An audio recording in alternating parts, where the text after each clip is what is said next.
Our breath accompanies us through life, or perhaps it's better to say that our breath leads us through life. How many breaths do we take in our lifetime?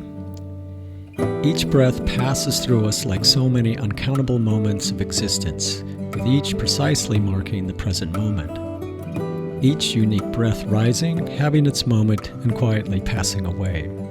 Some would say that for each unique moment, there is a breath that's the right length and the right duration, that effortlessly supports and sustains that given moment. And some would say, to be in tune with our breath's harmonious interplay with the present moment is to be in tune with one's natural breath. We know that breath is central to the ancient practice of yoga. Breath unites the body with the mind. The body follows the movement of the breath. The mind follows the movement of the breath. So it's through the breath that body, breath, and mind come together. Through the yoga practice of pranayama, we gain access to this internal world, as the breath is the only organ we can consciously control or modify.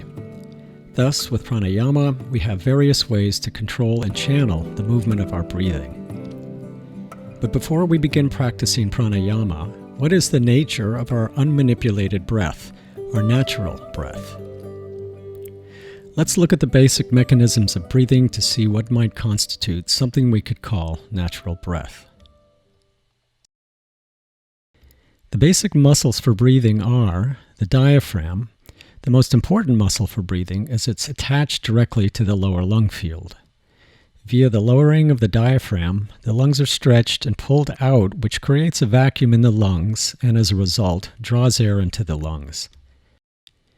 This pulls air into the lower lung fields, an area containing the richest collection of blood vessels and tissue for transferring oxygen into the bloodstream. Two considerations need to be kept in mind. The movement of the diaphragm as it stretches is a downward movement. Thus, our body posture will affect the movement of the diaphragm. Secondly, the abdominal cavity must be relaxed such that the diaphragm can freely and easily move downward into the abdominal area. The other muscles involved with breathing are the intercostal muscles. These are located between the ribs and aid the expansion and contraction of the rib cage. These muscles engage the upper region of the lungs to maximize lung capacity, expanding the lungs once the lower lung fields have been saturated. These intercostal muscles are aided by muscles in the neck region, such as the scalene and the sternocleidomastoid muscles. These pull the chest up and open to further expand and engage the upper lung region. These become more active as we breathe while engaging in vigorous physical activity, requiring a greater and more rapid exchange of oxygen through the lungs and into the bloodstream. All these breathing muscles work together, creating a coordinated oxygen pump connecting the outer world to our inner world. We can think of the body's natural breath as a wave. As the abdomen relaxes, this wave rises up through the chest cavity as we inhale and ebbs again with our exhalation. It's important to notice that as our body position changes, what's natural for our breathing will change. For example, with Shavasana, relaxation pose, when the diaphragm is in a more neutral position relative to gravity, we may notice the exhalation feels more relaxed. Or with Balasana, child's pose, when the belly is compressed, inhalation will naturally require more effort. Or with Urdhva Mukha Savasana, or up dog, in positions where the upper chest is flattened, this will tend to shorten the depth of the inhalation. Once we understand how natural breath works in the body, we can incorporate into our practice an awareness of how our breath is being affected as we practice different asana. More than this encourages our awareness of our breathing to be a central point of focus as we practice, which in turn encourages the integration of body, breath, and mind, with breath being the element through which the three are brought together.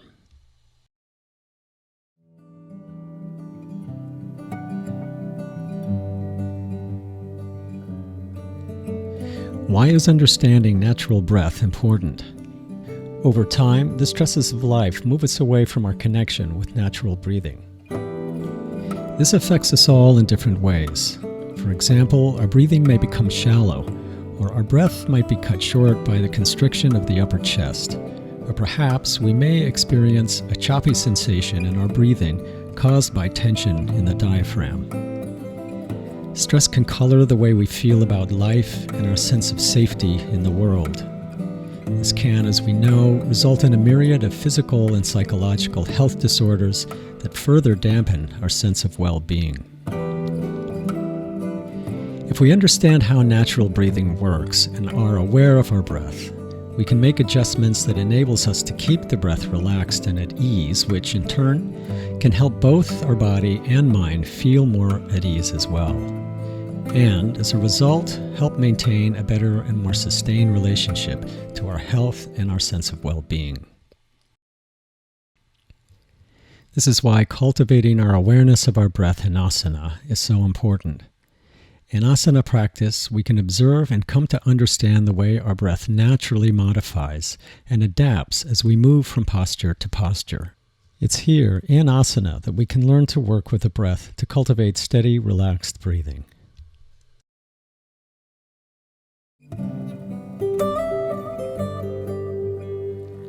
From our first breath, the natural rhythm and flow of our breathing has been a part of who we are.